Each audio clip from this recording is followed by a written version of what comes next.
खरं तर गेल्या अनेक वर्षापासून जे अचूक हवामान अंदाज देतात असे पंजाबराव डक साहेब आपल्या समोर आहेत। नेमका यावर्षीचा हवामान अंदाज काय असणार आहे, उजनी धरण भरणार आहे का, या संदर्भात त्यांची माहिती या ठिकाणी आपण जाणून घेऊ। सर, आपलं स्वागत आहे। नमस्कार। नमस्कार। तर गेल्या अनेक वर्षापासून तुम्ही उजनी हवामान अंदाज देत आहात। त्या अंदाज देत असताना अचूक बारकावे सांगतात, काय अनुभव आहे पाठीमागच्या 3 ते 4 वर्षांचा? यावर्षी तुम्हाला एक सांगतो की जलसृष्टी ॲग्रो कंपनी पंढरपूर या ठिकाणी मी उद्घाटनाला आल्याच्यानंतर सर्व शेतकऱ्यांनी सांगितलं की यावर्षी 2024ला म्हणजे तुमच्या पंढरपूर म्हणजे सोलापूर जिल्ह्यामध्ये चांगला पाऊस होणार आहे, तुमचं धरण देखील भरणार आहे। मग गेल्या वर्षी मी या ठिकाणी कारखान्याच्या इथं निमित्तानं आलो होतो, तर गेल्या वर्षी म्हणलं होतं की यावर्षी 100% भर, गेल्या वर्षी -40% होतं आणि नंतर 50% पाऊस आला, तर ते 90% जवळपास भरलं। पण यावर्षी मात्र 100% धरण भरणार आहे।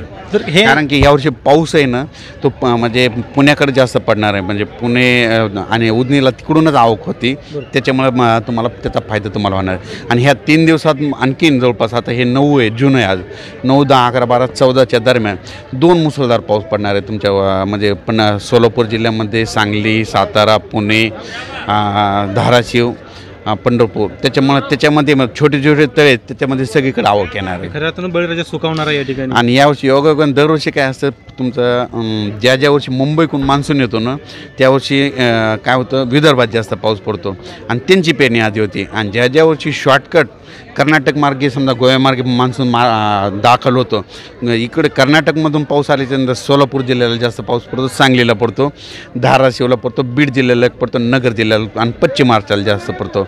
आणि योगायोगाने यावेळेस काय झालं, मान्सून मधातूनच आल्याच्यानंतर त्याच्यामुळे यावर्षी सोलापूर जिल्ह्याला सगळ्यात जास्त पाऊस पडणार आहे, सरासरीपेक्षा जास्त पडणार। शेतकऱ्यांनी पेरणी करावी का पेरणी घाई करून? शेतकऱ्यांनी आता ना मी कालपासून मी इकडल्या भागामध्ये आल्याच्यानंतर शेतामध्ये सगळ्यांच्या पाणी साचले, शेतकऱ्यांनी एक वल गेले तर पेरणी करायला सुरू करायला काही हरकत नाही म्हणून हे सांगतो।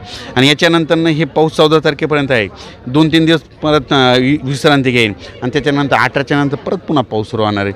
म्हणजे यावर्षी पहिलं जूनचा वर्ष असं आहे की त्या जूनमध्ये दरवर्षी काय होतं, एकदा पाऊस पडल्याच्यानंतर येत नाही, पण हे चालूच राहणार आहे। म्हणजे 3-4 दिवसात 2 दिवशी इकडल्या भागात पडत, परत 2 दिवसात तुमच्या भागात येणार आहे। सातत्यानं असं पाहिलं जातं की पश्चिम महाराष्ट्र जे चित्त आहे, पश्चिम महाराष्ट्र चित्त परतीचा पाऊस खूप जोर धरला जातो, तर तो परतीचा पाऊस यावर्षी परतीचा पाऊस जास्त पडणार आहे, म्हणजे सप्टेंबर-ऑक्टोबरचा पाऊस जास्त पडणार आहे आणि मान्सून परतून 5 नोव्हेंबरला जाणार आहे। साधारण तुमच्यावर इतकं शेतकऱ्यांसाठी काळजीनं सांगत असताना काही शेतकऱ्यांकडून आरोप होतात की आमचं नुकसान तुमच्यामुळे होतं, त्या शेतकऱ्यांसंदर्भात काय होते माहिती आहे का, याच्यातनं समजा एखाद्याचं बाग समजा द्राक्ष बाग समजा देण्यासाठी आली, या गोगांना मी पाऊस सांगितलं तर त्यांचं नुकसान होतं।